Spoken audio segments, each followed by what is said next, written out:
Oh non, si je te trouve, t'es mort. Alors, vu que là, maintenant, tout de suite, il fait presque beau, ça vous dirait d'aller vous baigner, même si c'est quand même tout début janvier, et que peut-être faudrait pas se baigner, en fait. C'est peut-être ça le message caché du film, non, absolument pas. Mais on va quand même parler du film Night Swim, je veux dire Swing, Night Swim. Quelques images, vous savez, et on attaque tout ça, c'est parti.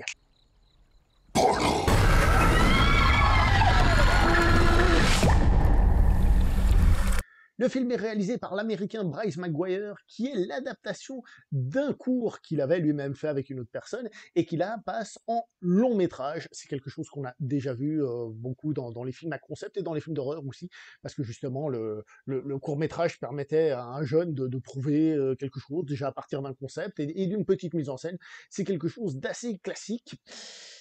Et donc, c'est un film qui débarque chez les amis de Blumhouse. Alors, je dois quand même préciser un détail, c'est vrai que la dernière fois, j'étais un peu méchant avec Blumhouse. Blumhouse font beaucoup de films qui nous tapent sur le système, faut le dire, qui sont pas terribles, mais ils font aussi certains films de temps en temps, c'est vrai qu'ils sont quand même meilleurs. Donc en fait, Blumhouse, on a un peu l'impression qu'ils font des films commerciaux un peu à n'importe quoi pour de temps en temps essayer de sortir quelque chose d'un peu plus convenable. Donc c'est vrai qu'être totalement méchant avec eux, c'est peut-être trop sévère, faut le reconnaître. Et le film est une coproduction avec la nouvelle boîte de James Wan, comment ça s'appelle déjà, Atomic Circus, je crois, un truc comme ça, je vais vérifier en direct. Atomic Monster, vous voyez, je dis n'importe quoi, parce qu'Atomic Circus, c'est le nom d'un film, donc j'ai tout mélangé, blablabla, voilà. Donc Atomic Monster, qui, comme je disais, pour le moment, au générique, c'est pas un truc qui a beaucoup marqué, je suis désolé, d'un point de vue qualitatif, voilà. C'est que James Wan, producteur, je suis vachement moins fan que James Wan, réalisateur. Bon, vu son dernier film, enfin bref, vous pouvez aller voir la vidéo sur Aquaman 2 si ça vous intéresse.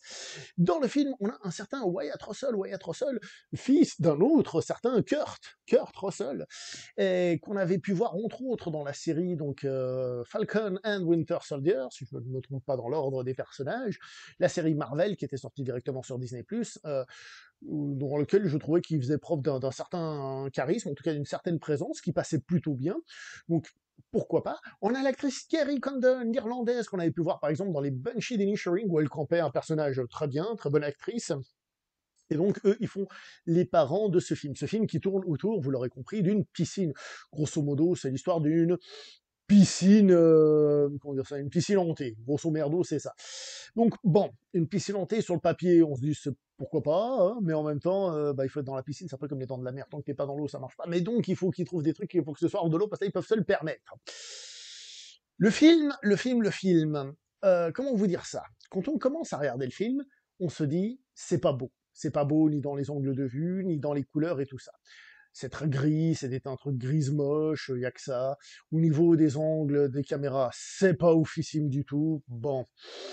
L'acteur, je vais dire Kurt Russell, Wyatt Russell, justement, bah, il est là, il a l'air d'être complètement paumé, il a l'air d'être à côté de la plaque, ça colle pas du tout. Kerry Condon, un peu mieux, mais quand même, on se dit que c'est pas terrible tout ça. Et en réalité, bah, ça reste pas terrible, hein, on va pas se mentir, mais en réalité, il faut comprendre que le film, ce qu'il essaye de faire à ce moment-là, bah, c'est de mettre mal à l'aise. C'est-à-dire que les couleurs soient moches, on est dans un film d'horreur, que les angles soient pas très beaux, justement, c'est des angles faits pour être pas naturels, on va dire pas habituels. C'est pas que ce soit des plans de ouf, mais c'est fait pour justement donner une mauvaise sensation. Et l'acteur est censé être un peu à côté de la plaque, perdu, etc. Donc, à ce niveau-là, c'est un peu compliqué parce que c'est pas très bien fait, c'est vrai. Mais il y a une intention derrière. Mais il n'empêche que le résultat en lui-même n'est pas des plus intéressants. Là où je pense que le réalisateur est quand même meilleur, c'est quand il pousse un petit peu plus les curseurs. Par exemple, tout ce qui est dans la piscine, sous l'eau, tout ce qui est sous l'eau, là, je trouve qu'il y a une véritable recherche. Je vous dis pas que ce sont des plans qu'on n'a jamais vus, etc., mais il y a une véritable recherche, entre autres, par exemple, des plans où justement le but c'est qu'on perde un peu la notion de ce qui est en haut, de ce qui est en bas, on est dans l'eau, dans la pénombre, il y a pas mal de plans comme ça qui sont plutôt bien travaillés, et à ce niveau-là, bah, c'est plutôt bon, c'est plutôt bon, donc ça c'est cool. Donc il arrive quand même à créer ce petit truc.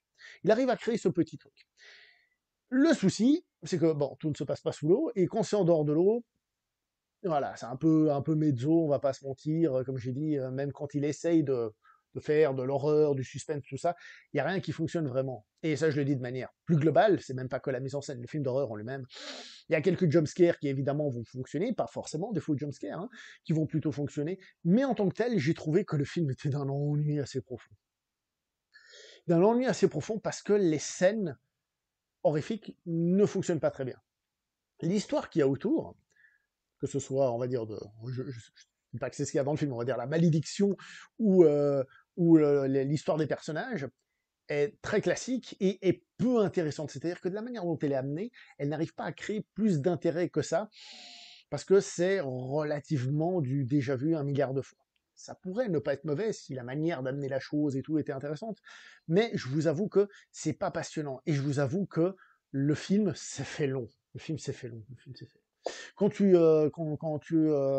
regardes ce film, quand il y a une scène qui commence à faire un petit peu attends, on va faire un petit peu d'épouvante, et ben t'es pas dedans. Et je pense que c'est peut-être dû au fait qu'à la base ce soit un court métrage, et que cet étirement en long métrage n'est pas forcément toujours 100% justifié. Je l'ai ressenti comme ça, et franchement, ça manque, ça manque à plein de niveaux. Et entre autres aussi, alors pas les effets spéciaux, parce que ce qu'il y a c'est assez correct, mais tout ce qui est représentation surnaturelle, c'est un peu ridicule. C'est un peu ridicule, on va pas se mentir. Globalement, il y a un truc qui m'a fait un petit peu tilt dans le film. J'ai beaucoup pensé, même si ça n'a rien à voir, mais j'ai quand même beaucoup pensé au film japonais Darkwater. Je vous explique pourquoi, tout simplement parce que dans le film, on a souvent, pour représenter un peu justement on va dire le maléfice, cette eau noire comme ça qui se balade, et donc j'ai pensé aussi comme si la personne avait vu Darkwater, l'avait digéré et avait réussi à en faire autre chose. Donc c'est plutôt une bonne chose, hein, voilà. Mais hélas, il n'en sort pas avec quelque chose de très original, ni de forcément très réussi, et ça manque clairement de sensations. Je me suis ennuyé devant le film, vraiment littéralement, je me suis ennuyé. Donc même si la mise en scène et certains trucs, il y a une intention derrière, on peut difficilement dire c'est très mauvais, ça reste pas bon, dans le sens où ça n'arrive pas à fonctionner plus que ça. J'ai à peu près tout dit sur le film. C'est ça le problème, sans vous spoiler, j'ai à peu près tout dit, hein. Que le réalisateur est capable de faire des meilleures scènes, sous l'eau, il y en a aussi une ou deux autres où il prouve qu'il fait autre chose, mais globalement, je me suis ennuyé sur un film banal, passe-partout, qui de temps en temps fait sursauter avec quelques jumpscares, mais il n'y a rien de très prenant, il y a comment dire ça, le suspense fonctionne pas trop, etc., etc. Euh, voilà. Alors maintenant, dans la partie dite spoiler, je vais juste vous expliquer un ou deux trucs. Parmi les trucs ridicules, il y a justement, on va dire, les moments où les personnages sont justement possédés par cette eau, avec leurs trucs noirs et tout. Le problème, c'est que c'est ridicule. C'est ridiculissime. C'est hyper ridicule.